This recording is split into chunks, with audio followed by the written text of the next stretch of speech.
कुख्यात चोर को गिरफ्त करने चोरी होता सामग्री जबत कला जाजपुर रोड पुलिस।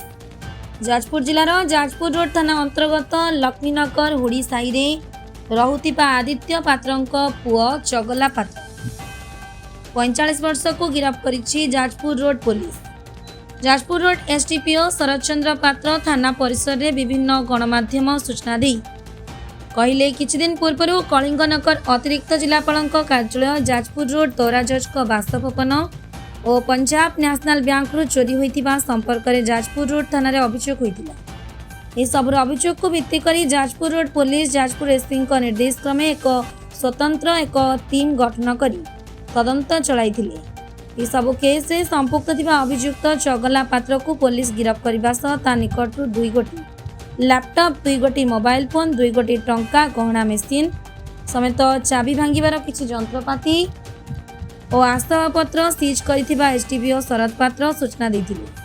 एवं पूर्व अभियुक्तଙ୍କ नामरे जाजपुर रोड कुआखिया और जगतपुर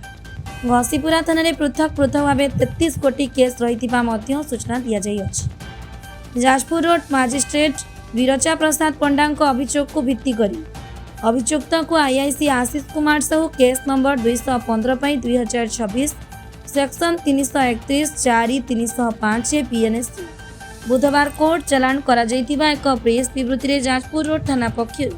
सूचना दिया जायछि। जाजपुर जिला प्रतिनिधि अभिमन्यु मिश्र रिपोर्ट ओडिशा टुडे। धन्यवाद। मु एसडीपीओ जाजपुर रोड शरद चंद्र पात्र आईआईसी आशीष साहू जाजपुर रोड आईआईसी आम बर्तमान आज जो आपण मान डाकिबार जो विशेष कारण रही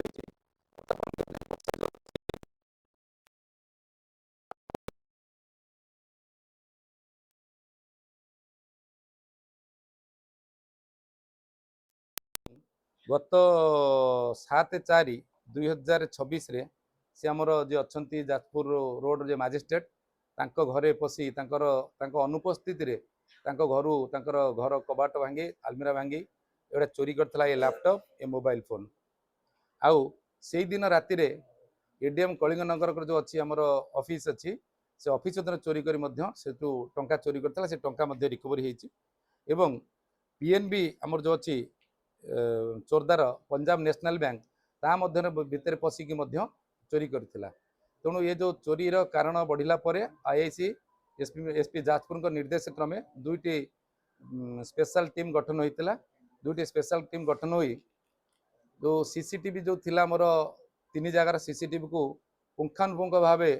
तर्जमा करा जाई जना पड़िला एवं किछि कॉन्फिडेंस निया गला अन्य एमओ क्रिमिनल जो माने अछंती से चोर मानकू ताकू निया जाय जना पड़ला जे एथिरे चगलू पात्र जे कि हमर पप्पू से केस सबु जाक करिछि एवं ता पाखरु आपण देखुथिबा बैंक रु जाइथिबा ये मेसिन टंका ये मेसिन एवं मजिस्ट्रेट को घर जाइथिबा मोबाइल लैपटॉप सबु जबत करा जाइछि। ए संक्रांत रे 3 गोटी मामला रुजु होइछि। आज तांकू वर्तमान अरेस्ट गिरफ्त करा जाय वर्तमान कोर्ट चालान करा जिवो। मजिस्ट्रेट को घर मजिस्ट्रेट हमर स्टेडियम पात्र से करंट मजिस्ट्रेट अछि हम कोर्ट आगे नाटा जज नाटा कहियो नहीं सर आ गोटे कथा जो लोक ब्लैक बड़े कि आपण हमर प्रेस मीट करछु हम देखि कटक भुवनेश्वर विभिन्न गणमाध्यम इलेक्ट्रॉनिक गणमाध्यम वो खोली कि देखौछन कि 100 टा केस मतलब संपुक्त अछि। बर्तमान आम जेहेतु बर्तमान जेहेतु आम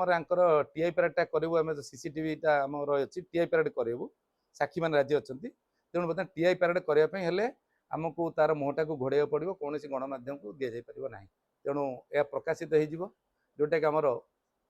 ट्रायल समय जोटा कि आमर प्ली ने आमर डिफेन्स तेणु से बर्तमान टीआई पैरेड करूँ टेस्ट आइडेंटिफिकेशन पैरेड जेल हम जेल पैरेड करा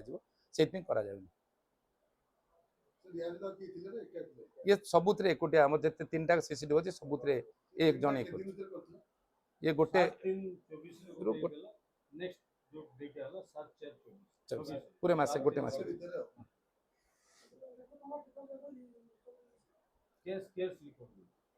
बर्तमान नहीं बर्तमान नहीं हे बस कैश रिकवरी जाई से आउ अन्य मुद्दा मैंने जड़े जी रिसीवर जब देती से फेरार अच्छा लास्ट केस बोधे एडीएम केस टा आज्ञा आज्ञा आज्ञा तो क्लियर विजुअल पूरा अच्छी पूरा हाँ जड़े सब केस जड़े कर कैश जाइला